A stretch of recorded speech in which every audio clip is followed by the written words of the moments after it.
شروع داستان توی یه زمستون سرد در دهه 70 میلادیه. یه خونه چوبی توی یه دشتی که اطرافش هم هیچ خونه دیگه‌ای نیست. از داخل خونه یه دختر بچه میاد بیرون. یه ماشین نزدیکشون پارک شده که نمیدونه مال کیه. اینطور که مشخص هم هست انگاری ماشین روشنه. دختر بچه کنجکاوه که ببینه داستان چیه، ولی مامانش گفته که نباید از خونه بیاد بیرون. وقتی میره تا نزدیک ماشین بشه، از حیاط پشتی خونه سر و صدا میشنوه. یه نفر اونجاست با یه چهره عجیب غریبی که به سفیدی روحه. داره نفس میزنه. به دختر بچه میگه سلام کوچولو، سلام به دختری که تولدش نزدیکه، مگه نه؟ دختر بچه ترسیده اما نمیتونه فرار کنه چون پاهاش قفل شده. مرد شروع میکنه به زبون آوردن یه سری کلماتی که هیچ معنایی نداره، یه چیزی شبیه به ورد، جادو یا طلسم. اینجا کات. از این قضیه 2 دهه گذشته و الان توی دهه 90 میلادی هستیم. با کاراکتر اصلی فیلممون یعنی لی هارکر آشنا میشیم. یه بازپرس FBI. سن و سال زیادی نداره اما به هوش و ذکاوتش معروفه. لی توی پرونده‌های مختلفی موفق بوده ولی کسی نمیدونه دقیقاً چیکار میکنه. الان هم یه پرونده در جریانه در مورد یه قاتل. مامورا تقسیم به گروه‌های 2 نفری شدن و لی هارکر با مامور فیس قراره بره و محله 58 رو بررسی کنه. وقتی وارد محله میشن، لی بدون دلیل قفل میکنه روی یه خونه و میگه طرف همینجاست. انگار که کاملا ناخودآگاه باشه، لی سمت خونه کشیده میشه. فیس میگه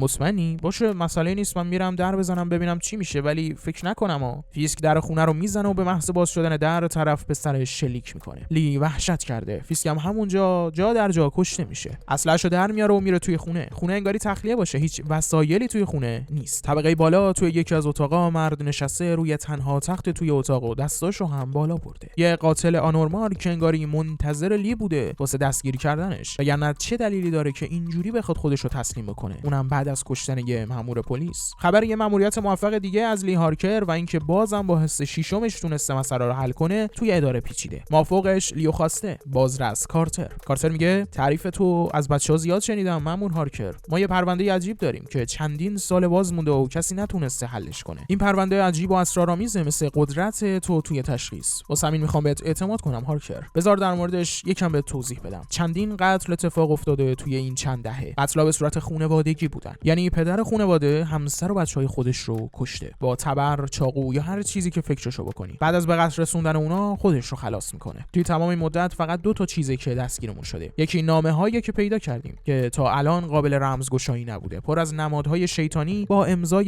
یارویی به اسم لانگ لگ یا لنگ دراز. دومین چیزی که میدونیم اینه که همه قتل‌ها توی خانواده‌هایی بوده که دختر خانواده یا تولدش بوده یا اینکه به تاریخ تولدش نزدیک بوده. تمام تولدها هم مربوط می‌شده به روز 14 ماه‌های مختلف. لی هارکر سریع سه مشغول پرونده شده تا آخر شب بازرس کارتر میاد توی اتاق و میگه واسه امشب بس هارکر، بیا وقت رفتنه. کارتر لی رو میبره خونه تا با خانواده‌اش آشناشون کنه. کارتر با همسرش آنا و دختر کوچیکش روبی زندگی میکنه، یه خانواده نرمال و شاد. روبی همون اول یه فاز مثبتی از لی میگیره و میخواد که باهاش دوست بشه. ولی هارکر میگه دوست داری با هم دیگه دوست بشیم؟ مثلا میخوای توی تولدم بیای؟ بابا میشه لیو دعوت بکنی؟ بعد از اون روبی لی رو میبره توی اتاقش تا اونجا رو هم بهش نشون بده. بعد از رسوندن بازرس کارتل، لی برمیگرده سمت خونه خودش. یه خورده در مورد زندگی لی هارکر با هم بیشتر حرف بزنیم تا بیشتر هم آشنا بشیم. لی توی یه خونه تنها زندگی میکنه. یه خونه آروم و ساکت و سوت و کور. خیلی با کسی در ارتباط نیست. پارتنری نداره، دوستی هم نداره. تنها کسی که باهاش در ارتباطه مادرش، اونم به صورت تلفنی. اسم مادر لی روته. مادر لی یه زن مذهبیه. یکم هم مشکل اعصاب داره و بعضی اوقات حتی لی رو هم فراموش میکنه. اسمش رو نه، خودش رو. لی سعی میکنه رابطش با مادرش رو به عنوان تنها آدم زندگیش حفظ کنه، اما کار سختیه. تنها چیزی که مادر لی ازش میخواد و همیشه در موردش میپرسه اینه که هنوز دعا میخونه یا اینکه نه. این اختلاف عقیده و دیدگاه از اون طرف مشکل ذهنی مادر لی کارو خیلی سخت میکنه، اما هارکر تلاش خودش رو برای حفظ این رابطه انجام میده. همینطور که لی داره حرفای مادرش رو گوش میده، یه صدایی میاد. کسی هیچ موقع از روز با لی کار نداره، چه برسه این موقع شب. تلفن قطع میکنه و میره بیرون. توی تاریکی جنگل سایه یه نفر مشخصه. شمایل هیکلش معمولی نیست و برای لی آشناست. تفنگو برمی‌داره و میره نزدیک، اما وقتی میرسه به جنگل هیچ کس اونجا نیست. سایه هم غیب زده. تفنگ به دست برمیگرده توی خونه و یه نامه روی میزش میبینه. روی پاکت نامه نوشته شده تا 14 ژانویه با باز نشه. اما لی نامه رو با احتیاط باز میکنه، هر چیزی ممکنه. توی نامه یه کارت تولده، یه پیغام برای لی هارکر با امضای لانگلگ، با استفاده از همون حروف و قطعه‌های مرموزی که توی نامه‌های پیدا شده از صحنه‌های قتل بوده. قطعاً این نامه‌ها مربوط به پرونده‌های قتل میشه و قطعاً طرف فهمیده که از الان لی هارکر روشون کار میکنه. لی همون شب مشغول میشه که نامه رو رمزگشایی کنه، معنی کلماتو بفهمه تا متن نامه رو بتونه ترجمه کنه. فردا صبح لی هارکر میره سر صحنه یه قتل دیگه. یه خانواده دیگه رو پیدا کردن که دقیقاً به سبک قتل‌های لانگلیگ کشته شدن. پدر عامل قتل خانواده بوده. همه رو قبل از خلاص کردن خودش به فجیع‌ترین شکل ممکن کشته بوده. اما این اتفاق به تازگی نیفتاده. جنازه ها پوسیدن، یه جورایی دارن تجزیه میشن. معلوم نیست چقدر وقتی که از این قتل و جنایت گذشته. لی از تحقیقاتش به یه سری نتایج رسیده. اومده تا به کارتر در موردش بگه. تمام قتل‌ها یه الگوریتم دارن روی تقویم. تمام خانواده‌های کشته شده دختر داشتن و تولد دختراشون هم 14 ماه‌های متفاوت بوده. قتل‌ها از 6 روز قبل به بعد از تولد تا خود روز تولد توی هر کدوم از موردها متفاوت بوده و همه اینا یه الگویی رو روی تقویم ایجاد کرده، یه مثلث برعکس. این الگوی مثلث داره تکمیل میشه متاسفانه، اما فقط یه جای خالی مونده که احتمالاً برنامه قتل بعدی توی این تاریخ رخ میده. هنوز مشخص نیست که تمام اینا کار یه نفره یا اینکه یه تیمی پشت این داستانه و حتی مشخص نیست که هدف از این جنایت‌ها چیه و کار کیه. بریم سراغ قاتل داستانمون. لانگلیگ با همون هیبت عجیب غریب و چهره عجیب و غریب ترش پشت فرمون نشسته به مقصد یه مغازه رنگ فروشی. میره توی مغازه و از قفسه‌ها چند تا چیز میز برمی‌داره. جلوی پیشخون سعی میکنه با یه سری کارهای عجیب غریب توجه دختر صندوقدار رو جلب کنه. انگاری دوست داره با آدم‌ها ارتباط برقرار کنه، اما کار سختیه و همینم لانگلیگ رو عصبی میکنه. برگردیم سراغ لی و کارتر. از تمام قتل‌های خانوادگی هیچ کس زنده نمونده جز یه نفر. یه خانواده به اسم کامرا دقیقاً مثل بقیه پرونده‌ها کشته شدن، اما دختر خانواده توی تایم جنایت مدرسه بوده. اسمش کریانه. وقتی رسید خونه با جنازه همه اعضای خانواده‌اش روبرو شده و از اون موقع توی یه آسایشگاه روانی بستریه. از اون به بعد حتی یک کلمه حرف نزده، فقط به یه جا خیره میشه. کارتر و لی آدرس مزرعه خانواده کامرا رو گیر آوردن و رفتن اونجا تا شاید یه ردی نشونی چیزی پیدا کنن که پیدا هم میشه. کفنبار یه جعبه کار شده. توی جعبه هم یه عروسک عجیبه. یه عروسک که انگاری دستساز باشه. چهره‌ش هم کاملا شبیه به دختر خانواده کامراست. کارتر عروسک رو میبره مرکز پلیس تا شاید چیزی ازش کاسب بشه. دکتر میگه من کاملا بررسیش کردم. یه طراحی بدون نقص داره. همه چیز با دقت طراحی شده. برای موها هم از موی طبیعی استفاده کرده. هیچ چیز عجیبی نداشت جز یه توپ فلزی که توی سر عروسک کار گذاشته بودن. توپ هم چیز عجیبی نداره جز اینکه یه سری نویزای خیلی عجیب غریب از خودش ساطع میکنه. نویز توپ فلزی انگاری توی مغز لی هارکر یه سری چیزا رو روشن میکنه. لی میخواد حتما با کریان صحبت کنه. مسئول آسایشگاه میگه تو این تایمی که من اینجا بودم این دختره با هیچ کس حرف نزده. یه جورایی انگاری زندگی نباتی داشته باشه. 2 دهه بدون تغییر. اما چند روز پیش یه نفر اومد ملاقاتش، از اون روز کلا عوض شده. کارتر میگه اسمی از اون کسی که اومد ملاقاتش دارید؟ توی دفتر یه اسم ثبت شده، اونم اسم لی هارکره. لانگلیگ اومده بوده دیدن کریان و اسم لی رو ثبت کرده، اما لی رو از کجا میشناسه؟ کریان اون روز خونه نبوده، اما همه چیز رو در مورد قتل عام برای لی تعریف میکنه. لی میگه اون کسی که اومده بود دیدنت، میشناختیش؟ کریان میگه نه، هر کاری که بخواد و ولی براش میکنم. خودمو میکشم، تو رو میکشم، هر کاری که بخواد. لانگلیگ لی هارکر رو میشناسه. اینکه میخواستن برن سراغ دختر خانواده کامرا رو هم میدونسته. این خیلی عجیبه. مأمور کارتر سر اینکه چطور لانگلیگ اسم لی هارکر رو میدونسته رفته و پرونده هاش رو بررسی کرده. اول از همه اینکه تولد خود لی هم 14مه. دوم اینکه حدود 20 سال پیش مادرش یه تماس به پلیس داشته. تماس در مورد اینکه یه یارویی سعی می‌کرده بیاد توی خونه‌شون. خود لی میگه چیزی یادم نمیاد. واسه همین کارتر مأمورش میکنه تا بره سراغ مادرش تا شاید اون از داستان با خبر باشه. لی بعد از کلی وقت برگشته خونه پیش مادرش روت. لی احساس خوبی در مورد برگشتن به خونه نداره. اولین حرفی که روت میزنه اینه. میگه میشه یه سوال ازت بپرسم و راستشو بهم بگی؟ دخترم هنوز دعا میخونی؟ لی میگه نه مامان، حتی یه بارم نخوندم. هیچ فایده‌ای نداره، باور کن. حالا میشه من ازت یه سوال بپرسم و تو راستشو بگی؟ تولد 9 سالگیم رو یادت میاد؟ اون روز چه اتفاقی افتاد؟ روت میگه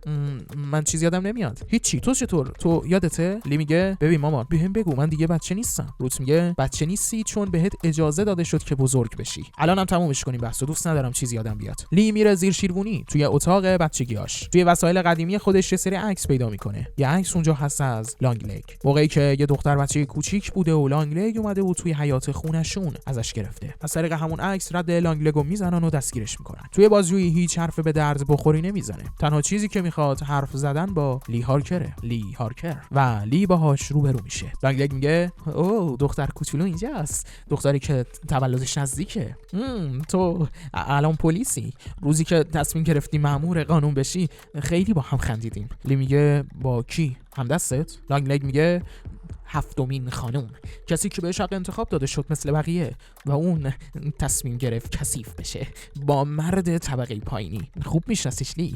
خیلی خوب. قبل از اینکه لی بتونه معنی حرفاشو بفهمه یا یه سوال دیگه‌ای بپرسه، لانگلگ شروع میکنه به کوبیدن صورتش روی میز. انقدر این کارو ادامه میده تا اینکه بمیره. کارتر حسابی عصبیه، میگه اون عوضیو بعد 20 سال نگرفتم که اینجوری خودشو بکشه. کلی بابت این پرونده لعنتی ازش سوال داشتم. الان کل این لامصب همینطور مبهم میمونه. میشه بهم بگی تو اون اتاق لعنتی چیکار کردی هارکر؟ لی میدونه که جواب سوالاش به احتمال زیاد پیش مادرشه. پس با مأمور براونینگ برمیگرده خونه پیش مادرش. اما کسی توی خونه نیست. همه جا سوت و کوره. توجه لی رو یه صدای شلیک بیرون از خونه جلب میکنه. روس بیرون از خونه با یه اسلحه توی دستش مأمور براونینگ رو کشته. روس میره سمت حیاط پشتی، وایساده روبروی عروسک که دقیقاً شبیه به بچگی‌های لیه. روس میگه اونو گرفتی درسته؟ الان دیگه آزاد شدی. شلیک میکنه سمت سر عروسک و انگار که تیر به سر خود لی خورده باشه. یه صدای سوت وحشتناکی میپیچه توی سرش. همونجا روی زمین میفته و از هوش میره. تازه همه چیز روشن میشه. شب تولد 9 سالگی لی، لانگلگ میاد توی خونشون. دست و پاهای روسو میبنده. لانگلگ بهش پیشنهاد یه معامله رو میده. یا بهم کمک کن یا خودتو دخترتو میکشم. من یه خدمتکارو هم دست میخوام. روس برای حفظ جون لی قبول میکنه که با لانگلگ همکاری کنه. کار لانگلگ ساخته عروسک‌های نفرین شده است. روس خودشو به عنوان یه راهبه کلیسا جا میزده و عروسک‌ها رو به عنوان هدیه کلیسا به خانواده‌های میبرده که تولد دخترشون 14 ماه بوده. اون گویه توی سر عروسک نفرین لانگلگ رو توی خودش داشته که باعث جنون پدر خانواده و جنایت‌هاش میشده. مرد طبقه پایینی لانگلگ بود، کسی که تمام این سالا توی زیرزمین خونه روس عروسک‌ها رو میساخته و کنار روسولی زندگی میکرده. مادر لی مأمور این بوده که بمونه و مطمئن بشه که همه کشته میشن. همه این کارا رو میکرده برای حفظ جون دخترش لی هارکر. عروسکی که روس به سرش شلیک کرد نفرینی بود که لانگلگ برای لی گذاشته بود. نفرینی که مغزش رو کنترل میکرد. نفرینی که باعث شده بود هیچ چیز از لانگلگ رو یادش نیاد و اون حس ششم قوی که همیشه راهنماییش میکردم خود لانگلگ بود. لی وقتی به هوش میاد میره سمت زیرزمین، جایی که کارگاه تولید تمام اون عروسک‌های نفرین شده توی این 20 سال بوده. تلفن زنگ میخوره. پشت تلفن صدای لانگلگ میاد. مگه خودش رو نکش؟ لانگلگ به لی هارکر میگه تولد روبی از دست ندی عزیزم. انگار قربانی بعدی لانگلگ روبیه. ماشین توی پارکینگ نیست. خبری هم از روس نیست. سریع سری خودش رو میرسونه به خونه بازرس کارتر. بله، مادرش اینجاست با یه عروسک شبیه به روبی. کل خانواده رفتارهاشون نرمال نیست. همشون توی یه حالت خلسه گرفتار شدن. کارتر همراه همسرش آنا میرن توی آشپزخونه و وقتی میاد بیرون که با یه چاقو توی دستش آنا رو کشته. روس میگه خوبه، جشن تولد رو ادامه بدید. لی روبیو برمی‌داره تا کارتر نتونه بهش آسیب بزنه. روس میگه کیکو برش بده کارتر. لی سمت کارتر شلیک میکنه و میکشتش. روس میخواد مطمئن بشه همه چیز درست پیش میره، پس خودش دست به کار میشه و لی مجبور میشه که مادر خودش رو بکشه. روبی هم توی خلسه است، مغزش تحت کنترل عروسک مثل خود لی. میخواد به سر عروسک شلیک کنه اما اسلحه‌اش تیر نداره. پس چاره‌ای نیست. روبیو از خونه میبره بیرون. زندگی این بچه هم مثل دختر خانواده کامرا نابود شده. سکانس آخر فیلم لانگلگ زنده پشت میز نشسته و با خوشحالی داره آواز میخونه.